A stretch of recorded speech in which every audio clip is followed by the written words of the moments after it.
짧은 기억 지우개. 마음의 뼈.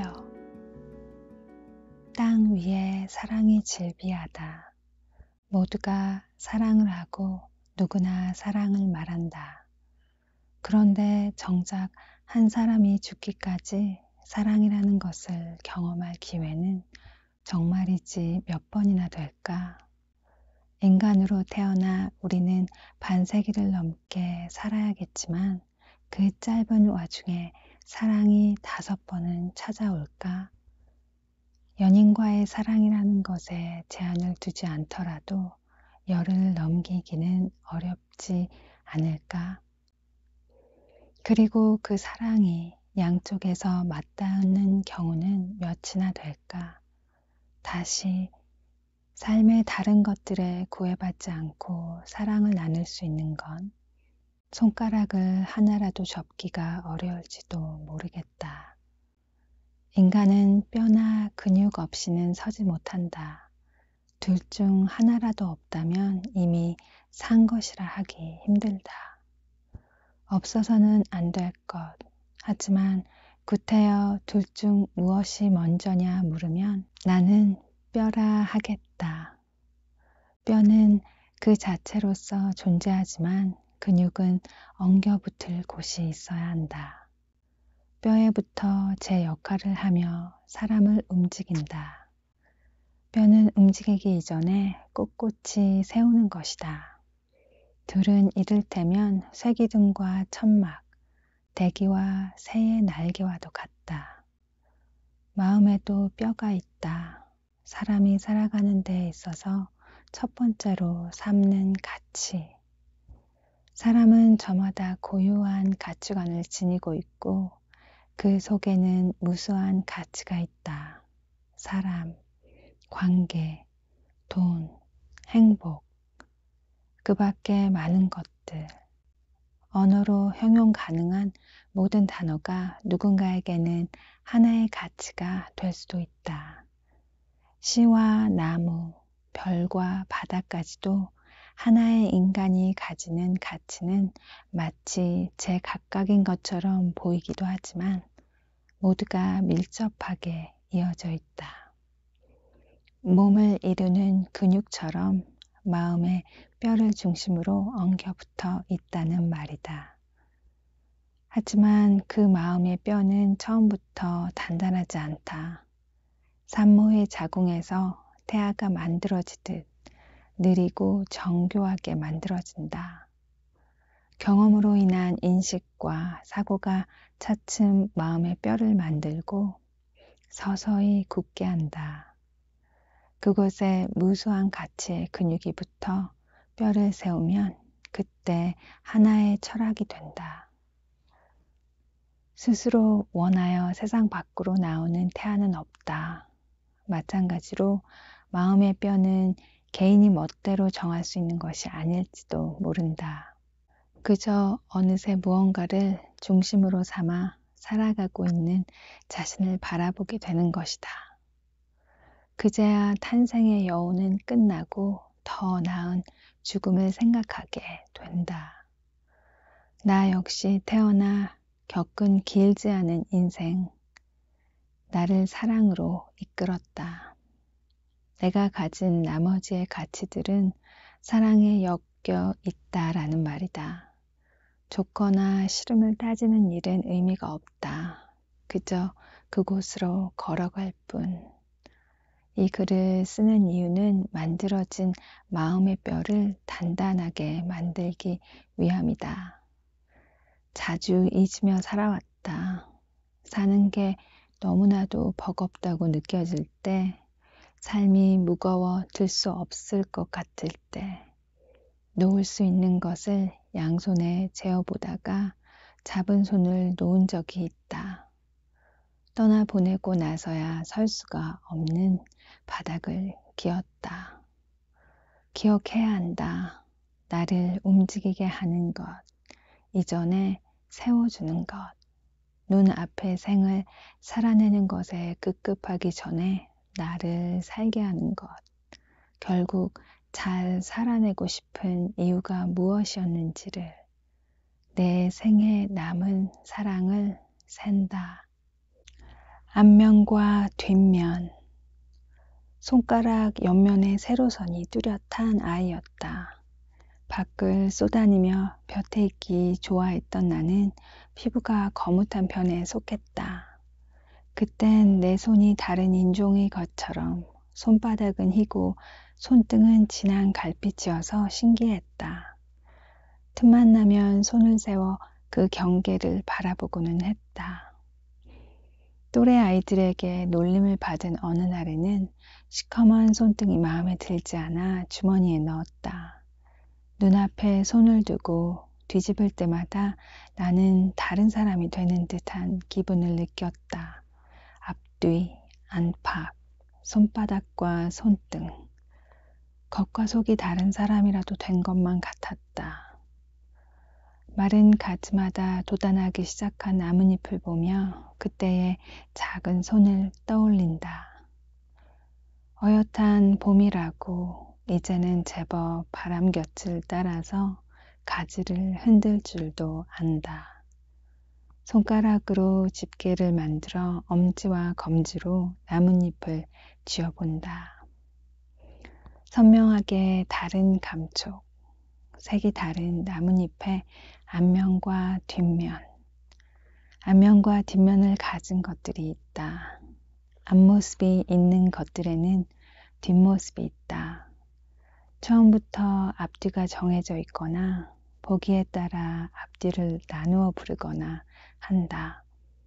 외부에 노출이 작거나 쓰임이 있는 부분을 앞이라고 부른다. 그리고 그 반대편에 뒤가 있다. 눈에 닿는 것의 대부분은 앞모습이다. 사물도 사람도. 그것들 모두 뒷면과 속마음을 가지고 살아간다. 하지만 뒷모습이 있다는 걸 안다고 해서 하나하나 뒤집어 보지는 않는다. 뒷모습을 가진 우리는 타인의 뒷모습을 받아들이는 게 나뭇잎 한 장을 뒤집는 것처럼 쉬운 일이 아니라는 걸 안다. 마찬가지로 속을 내비치고 뒤를 메어줌 또한 쉬운 일이 아니다. 앞모습이 아니라는 간단한 이유로 보이기 위한 면이 아니어서 보일 것을 생각하지 않았기 때문에 보이고 싶지 않은 면을 그곳에 두기도 한다. 보이는 면 뒤에 뒷모습을 들이우는 게 아니라 감추고 싶은 면이 앞에 앞모습을 두르는 걸지도 모른다. 내게도 앞모습과 뒷모습이 있다. 밖으로 드러나는 앞모습과 내면의 뒷모습. 나조차도 앞모습을 가꾸느라 나의 뒷모습을 외면하기도 했다. 어떤 모습으로 보일지 생각하느라 나는 내가 어떤 상태인지를 잊었던 날들이 있다. 하지만 내가 나를 뒤집어 보살피지 못한다면 누가 보살필 수 있을까? 어떤 사람이 될지보다 어떤 사람으로 보일지 고민했던 시간이 많다. 이제는 가꾸려 하기보다 보살피고 싶다. 지금은 그때처럼 손등과 손바닥의 경계가 선명하지는 않다. 손등 색은 옅어지고 손바닥 색은 진해졌지만 여전히 남아있다. 앞과 뒤는 다르지 않다. 손가락 옆면의 세로줄을 보면 나를 사랑하고 싶어진다. 어떤 대화는 입술을 바라보게 한다. 입과 입이 닿는다. 문과 문이 닿는다. 문은 안에서 밖으로, 밖에서 안으로 드나들기 위하여 여닫는 것. 사람은 얼굴에 난 문 하나로 뱉거나 삼키면서 살아간다. 입을 통하여 나는 나가는 것은 뱉고 들어오는 것은 삼킨다. 폐에 새 숨을 넣어 채우고 물과 음식을 삼켜 서고 걸을 힘을 만든다. 더는 필요하지 않은 것을 뱉는다. 금세 헝겊이 된 탁한 숨과 삼키고 소화할 수 없는 필요의 나머지들. 입으로 들어오는 것에 비해 나가는 것에는 한 가지가 더 있다. 입으로 삼키지 않지만 입으로 뱉는 것. 말은 만들어내 뱉는다. 들이신 숨을 재료로 사람이 직접 만들어내야 한다. 가슴을 조여 숨을 뱉는다. 동시에 목으로 공기의 질감을 만들고 입으로 모양을 만든다. 대기가 언어로 조각된다. 하지만 직접 만들어낸 말 또한 뱉고 나면 더는 발화자의 것이 아니다. 내보내며 뱉지도 않고 들이쉬며 삼키지도 않는 게 하나 있다. 새로이 만들어내는 것이 아닌 날 때부터 있었던 것. 혀는 그렇다. 뿌리가 박혀있는 것. 척추가 뼈대라면 혀는 사람의 심지다. 마찬가지로 없어서는 안 된다. 뽑아내면 죽고 만다. 쉽게 베이고 대는 여린 살. 인체의 근육 중 유일하게 한쪽에서만 고정된 근육. 겉으로 드러낼 수 있는 속살. 입속에서 맛을 느끼고 공기를 조각하던 혀는 닿고 싶은 것 앞에서 밖으로 나오기도 한다. 어떤 동물들처럼 맛을 보기도, 온도를 느끼기도, 몸을 핥기도 한다. 입과 입을 맞대는 건 문과 문을 맞대는 것이다. 안에서 밖으로, 밖에서 안으로 드나들기 위해 열리고 닫히던 것이 안에서 안으로 통한다. 밖의 세상 없이도 두 안과 안만으로 하나의 세상이 된다. 문 앞에 선 당신으로 괜찮다. 입을 맞추고 혀를 나눈다는 건 어렵사리 맞닿은 문 앞에서 고작 문턱을 드나드는 일. 나가되 뱉지 않고 들이키되 삼키지 않는 일. 주는 것도 받는 것도 없이 서로를 나누며 당신은 당신으로 그리고 나는 나로 그저 끊임없이 더듬고 확인하는 일. 오래도록 다듬고 내놓던 조각된 숨은 말은 다른 이의 말과 얽히기도 한다. 말과 말의 요철이 맞물려 얽히면 대화가 된다. 입과 입이 맞닿게 하는 것 또한 대화의 쓰임새 중 하나일까? 어떤 대화는 입술을 바라보게 한다. 중심에서 서서히 두 사람을 끌어당긴다. 입과 입이 가까워진다. 물끄러미 입술을 본다. 걸어 잠그듯 입을 맞춘다. 안에서 안으로 걸어간다. 속으로 속을 쓰다듬는다. 삼키지도 뱉지도 않고 그렇게 우리가 된다. 된장찌개. 평소보다 이른 아침을 맞이한 날, 너에게 된장찌개를 끓여주고 싶다는 생각을 했어. 어째서 된장찌개였을까? 집밥이라고 하면 쉽게 떠오르는 음식이어서일까? 이제는 혼자 지내는 게 익숙해졌지만 낯설었던 스물. 첫 자취방에서의 첫 요리도 아마 된장찌개였을 거야. 그 정도는 만들기가 쉬우니 한번 만들어 보라는 말을 들었거든. 셀 수 없이 먹어본 요리 하나를 하기 위해 레시피를 수도 없이 찾아보던 기억이 나. 어떤 걸 넣어야 하는지조차 몰라 막막했어. 시장에서 길을 잃어가며 산 재료들로 끓여낸 찌개는 맛있다기보단 묘하게 짜고 또 싱겁기만 했어.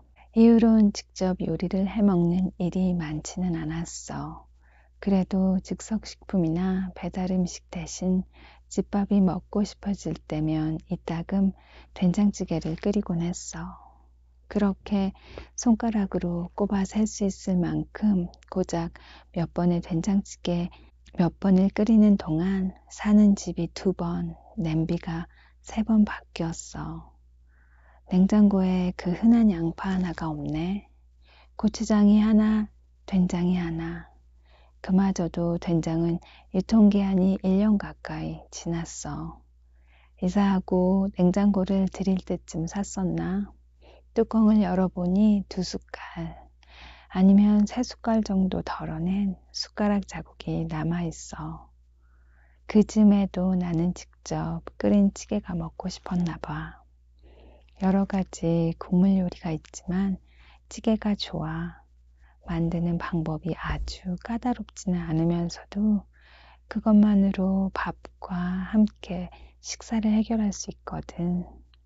흥건하거나 졸아들지 않도록 바특하게 끓여낸 국물이 사람의 정성 깃든 마음을 닮았어. 냄비 앞에 서 있는 시간이 마음을 끓이는 것 같잖아. 시장에 다녀왔어. 청양고추, 팽이버섯, 감자를 한 봉지씩, 양파 한 망, 애호박 하나, 두부도 한 모, 그리고 유통기한이 끝나기 전에 다 쓸 수 있을까 싶은 된장 한 통, 냉동실에 얼어있던 소고기도 조금 꺼냈어. 재료를 썰어 물과 함께 몽땅 냄비에 넣고 끓여도 된장찌개가 되기는 해. 하지만 나는 그렇게 끓이지는 않아. 느긋하게 하고 싶기도 하고 어쩐지 성의가 없어 보이잖아. 더군다나 멸치나 다시마 같은 육수 재료도 없는걸. 끓일 때마다 조금씩 달라지기는 하지만 냄비가 2번 바뀔 동안 나름의 레시피도 생겼어. 가장 먼저 넓은 냄비에 기름을 두르고 썰어둔 고기를 볶아. 다음엔 익는 시간이 가장 오래 걸리는 감자를 넣지. 감자가 어느 정도 익을 때까지 고기와 함께 볶고 육즙이 천천히 배어들 수 있도록 그 다음 애호박과 양파를 순서로 넣어. 단단한 것에서부터 쉽게 물러지는 것의 순서로 말이야. 냄비에서 재료들이 어우러지며 볶아지고 나면 그때 적당량의 물을 부어 고기와 채소, 찌개의 건더기가 될 것들이 잠길 때까지 거기에 된장을 1숟갈 반, 고추장을 반 숟갈, 그 다음 청양고추를 썰어 놓고 마지막으로 버섯과 두부를 위에 얹고 냄비 뚜껑을 닫아. 채소가 포슬포슬해지고 안쪽까지 깊게 맛이 배도록 기다려야 해. 바로 이때가 마음을 자작하게 졸여내는 시간이야. 요리를 자주 하는 것은 아니지만 꽤 맛있는 찌개를 끓일 줄 알아. 너에게 된장찌개를 끓여주고 싶어. 나는 이런 찌개를 끓이며 살아왔어. 배가 고프고 따뜻한 밥과 국물이 먹고 싶을 때, 누군가 차려준 따뜻한 음식이 먹고 싶을 때, 이렇게 혼자서 찌개를 끓이곤 했어. 내가 만든 따뜻한 국물을 대접할게. 스스로 끓여 마시던 마음을 너에게 주고 싶어. 나 열심히 만들었다고. 어려울 게 없는 된장찌개 한 그릇이지만 정성껏 끓여왔다고. 그렇게 우리 마주 앉을 밥상에 내어오고 싶어. 좋겠다. 보고 싶은 사람이 있었으면 좋겠다.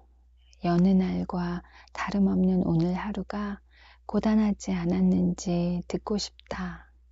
게으른 아침에 안부를 묻고 저녁의 식사는 괜찮았는지 묻고 싶다. 어떤 장면에 어떤 바람에 미소를 지었을지 알고 싶다. 그렇게 이야기를 다 듣고 나면 보고 싶었다고 한마디만 건네고 싶다. 만인에게 만 개의 사랑이 있다면 결혼이 하고 싶어졌어. 결혼 같은 건 자신과 맞지 않는다고 말한 사람이었는데 적어도 내가 아는 사람 중에선 그 단어와 가장 거리가 먼 사람이었다. 그래서인지 친구의 이 한마디가 내 안으로 깊게 들어왔다. 결혼이라는 단어에는 언제나 고개를 저었지만 이 사람과는 괜찮지 않을까 정도는 있었던 것 같다. 그런데 결혼이 하고 싶다라는 건 어떤 마음일까? 그 말이 어쩐지 모든 준비를 마친 투사의 비장한 각오처럼 느껴진다. 그만큼 멀다. 어떤 사람은 동화가 되어 입에서 입으로 전해진다. 누구네는 서로가 첫사랑이었대. 그래서 몇 년을 연애하고 결혼까지 한 거래. TV에서 그런 말들이 거짓말이 아니라고 말해주려는 듯 프로그램으로 만들어 보여준다. 얼마 전엔 지긋하게 나이가 들어서도 무릎팍 상처 하나에 안절부절 걱정하는 노부부의 영상을 봤다. 곁에도 그런 이야기가 있었다. 햇수로 10년이 되어가는 친구인데 대학생 때부터 9년이나 한 사람을 만나왔다. 연애 기간이 길다고 그게 오랜 사랑이냐고 묻는다면 그건 다른 문제의 이야기겠지만 적어도 내가 보기엔 그는 아직 연인을 진심으로 사랑하고 있는 듯하다. 그의 연인이야 몇 년에 한 번 봤던 게 다지만 듣기에는 여전히 서로 사랑이다. 겪어보지 못한 사랑의 모습은 신기하다. 보고 들은 이야기들을 재료로 뭉툭하고 모호한 사랑의 조각을 깎아낸다. 기어코 커다란 조각상을 만들어낸다. 우러러본다. 숭고하기까지 하다. 사랑에도 단계가 있는 걸까? 그렇다면 사랑의 완성도 있을까? 믿기지는 않는 이야기들을 앞에 내 사랑은 미숙하기만 하다. 다음은 약간의 초조함도 찾아온다. 뼈와 살이 붙어 살아있는 시간이 넉넉 잡아도 100년. 어느덧 그 3분의 1 정도를 살아냈다. 차츰 해가 지나도 나이 새는 걸 잊기 시작하는데 언제쯤 그런 사랑의 모습을 겪을 수 있을까? 누군가와 결혼이라는 이름 아래 한 집에서 자고 깰 수 있을까? 함께 한 잠깐의 순간들로 겪지 못한 미래를 약속할 수 있을까? 어느 어린 시절엔 설레는 감정만이 사랑이라 믿었다. 더는 처음처럼 설레지 않아 떠나보내고 떠나보내며 살았다. 가슴 뛰는 순간만이 사랑이라 매듭지어 놓으니 사랑은 타오른 뒤 식어가는 것만으로 여겨졌다. 몇 년은 그렇게 살았고 몇 년은 그때를 후회했고 지금은 한 발짝 뒤에서 그때를 필사해 본다. 그 시절 영화 클로저의 앨리스처럼 사랑이 어디 있어? 물었다면 이제는 그 볼 수도 만질 수도 없는 사랑을 타인에게서 찾기 전에 내가 생각하는 사랑 정도는 말해볼 수 있다. 내게 사랑은 누군가 사랑하느냐 물었을 때 그렇다. 답할 수 있으면 그게 사랑이다. 만인에게는 만 개의 사랑이 있으니 더 따져 물을 필요가 없다. 어떤 이에게는 설렘이나 두근거림의 사랑의 기준이 되기도 한다. 지금의 내게는 그렇지 않다는 것 뿐이다. 매 순간 설레지 않고도 사랑이냐는 물음에 고민 없이 그렇다고 답한 순간들이 있었기에 그리 말할 수 있다. 소중해서 어렵게만 느껴지는 것들이 있다. 사랑이 그렇다. 하지만 만인에게 만 개의 사랑이 있다면 한 사람은 할당량을 제외한 나머지 9,999개의 사랑은 겪을 수 없다. 그러니 작고 초라하게 여기지 않기로 했다. 동화 같은 사랑을 겪지 않아도 된다. 언젠간 친구들 앞에서 비장한 얼굴을 할지도 모르는 일이지만 지금은 그렇게 살기로 했다. 영영 겪어보지 못할 사랑도 있겠다. 그래도 괜찮겠다. 10개의 껍데기보다 하나의 알맹이가 따뜻한 거잖아. 네 모습이 어떻든 너를 두 팔 벌려 안아주는 사람들이 있단다. 그럼에도 불구하고 곁을 떠나지 않는 사람이 있단다. 네가 너이기 때문에 사랑하는 내가 있단다. 머무르며 기억하던 사람. 누구나가 누군가를 떠나보낸다. 그리고 떠나보낸 이의 부분을 기억하며 지낸다. 나도 곧잘 그런 사람이 되고는 했다. 삶의 손님이 되어 찾아왔던 이들이 있다. 기억하는 이들과 기억하지 못하는 이들을 떠나보내면서 지내왔다. 말 한마디에 돌아온 겨울이 갈 때가 다 되어서야 궁금해진다. 다시 만나지 못할 사람에게도 어떤 모습으로든 내가 남아있을까 하고 겨울 아침에는 사람을 생각하는 일이 좋다. 잠이 부족한 사람처럼 책상 위에 앉아 턱을 괜다. 책상을 말끔하게 치운 뒤 방금 탄 커피를 응시한다. 언제쯤 김이 피어오르기를 멈출까 생각하면서 입이 닿을 컵 가장자리에 손가락을 대어본다. 좀 더 기다려보기로 한다. 이렇듯 센티 혹은 초 단위로 변하는 온도마다 일일이 살을 대어보고 느끼는 일이 좋다. 사람은 뺨에 닿는 아침바람에 지레 겁먹다가도 끝내 이불을 걷어내고 몸을 움직인다. 그제야 안다. 나가기가 무서웠던 건 이불 속에 오래 있었기 때문이라는 걸. 언제까지고 그 속에서만 있을 수는 없는 노릇이고 바깥도 실은 살아낼 만한 곳이라는 것을.